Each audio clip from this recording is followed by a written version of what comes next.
Everybody's talking about artificial intelligence these days, AI. Machine learning is another hot topic. Are they the same thing or are they different? And if so, what are those differences? And deep learning is another one that comes into play. I actually did a video on these three, artificial intelligence, machine learning, and deep learning, and talked about where they fit. And there were a lot of comments on that, and I read those comments, and I'd like to address some of the most frequently asked questions so that we can clear up some of the myths and misconceptions around this. In addition, something else has happened since that video was recorded, and that is the absolute explosion of this area of generative AI. Things like large language models and chatbots have seemed to be taking over the world. We see them everywhere. Really interesting technology. And then also things like deepfakes. These are all within the realm of AI, but how do they fit within each other? How are they related to each other? We're going to take a look at that in this video and try to explain how all these technologies relate and how we can use them. First off, a little bit of a disclaimer. I'm going to have to simplify some of these concepts in order to not make this video last for a week. So those of you that are really deep experts in the field, apologies in advance. But we're going to try to make this simple, and that will involve some generalizations. First of all, let's start with AI. Artificial intelligence is basically trying to simulate with a computer something that would match or exceed human intelligence. What is intelligence? Well, it could be a lot of different things, but generally we tend to think of it as the ability to learn, to infer, and to reason, things like that. So that's what we're trying to do in the broad field of AI, of artificial intelligence. And if we look at a timeline of AI, it really kind of started back around this time frame. And in those days, it was very premature. Most people had not even heard of it. It basically was a research project. But I can tell you, as an undergrad, which for me was back during these times, we were doing AI work. In fact, we would use programming languages like Lisp or Prolog, and these kinds of things were kind of the predecessors to what became later expert systems.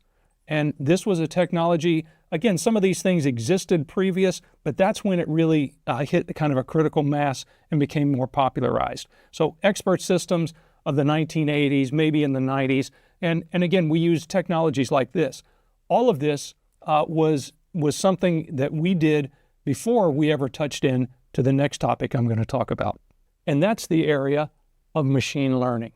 Machine learning is, as its name implies, the machine is learning. I don't have to program it. I give it lots of information and it observes things. So for instance, if I start doing this, if I give you this and then ask you to predict what's the next thing that's going to be there, well, you might get it, you might not. You have very limited training data to base this on. But if I gave you one of those and then ask you what to predict would happen next, well, you're probably going to say this, and then you're going to say it's this, and then you think you got it all figured out, and then you see one of these, and then all of a sudden, I give you one of those and throw you a curveball. So this, in fact, and then maybe it goes on like this. So a machine learning algorithm is really good at looking at patterns and discovering patterns within data. The more training data you can give it, the more confident it can be in predicting. So predictions are one of the things that machine learning is particularly good at. Another thing is spotting outliers like this and saying, oh, that doesn't belong in, it looks different than all the other stuff because the sequence was broken. So that's particularly useful in cybersecurity, the area that I work in, because we're looking for outliers. We're looking for users who are using the system in ways that they shouldn't be or ways that they don't typically do. So this technology, machine learning, is particularly useful for us. And machine learning really came along and became more popularized in this time frame. In the 2010s. And again, back when I was an undergrad riding my dinosaur to class, we were doing this kind of stuff. We never once talked about machine learning. It might have existed, but it really hadn't hit the popular mindset yet. But this technology has matured greatly over the last few decades, and now it becomes the basis of a lot we do going forward. The next layer of our Venn diagram involves deep learning. Well, it's deep learning in the sense that with deep learning, we use these things called neural networks. Neural networks are ways that in a computer we simulate and mimic the way the human brain works, at least to the extent that we understand how the brain works. And it's called deep because we have multiple layers of those neural networks. And the interesting thing about these is they will simulate the way a brain operates, but I don't know if you've noticed, but human brains can be a little bit unpredictable. You put certain things in, you don't always get the very same thing out, and deep learning is the same way. In some cases, we're not actually able to fully understand why we get the results we do because there are so many layers to the neural network, it's a little bit hard to decompose and figure out exactly what's in there. But this has become a very important part and a very important advancement. That also reached some popularity during the 2010s and as something that we use still today as the basis for our next area of AI. The most recent advancements in the field of artificial intelligence all really are in this space, the area of generative AI. Now, I'm going to introduce a term that you may not be familiar with. It's the idea of foundation models. Foundation models is where we get some of these kinds of things. For instance, an example of a foundation model would be a large language model, which is where we take language and we model it. And we make predictions in this technology where if I see certain types of words, then I can sort of predict what the next set of words will be. I'm going to oversimplify here for the sake of simplicity, but think about this as a little bit like the autocomplete. When you start typing something in and then it predicts what your next word will be, except in this case with large language models, they're not predicting the next word, they're predicting the next sentence, the next paragraph, the next entire document. So there's an amazing exponential leap in what these things are able to do. And we call all of these technologies generative because they are generating new content. Some people have actually made the argument that generative AI isn't really generative, that these technologies are really just regurgitating existing information and putting it in different format. Well, let me give you an analogy.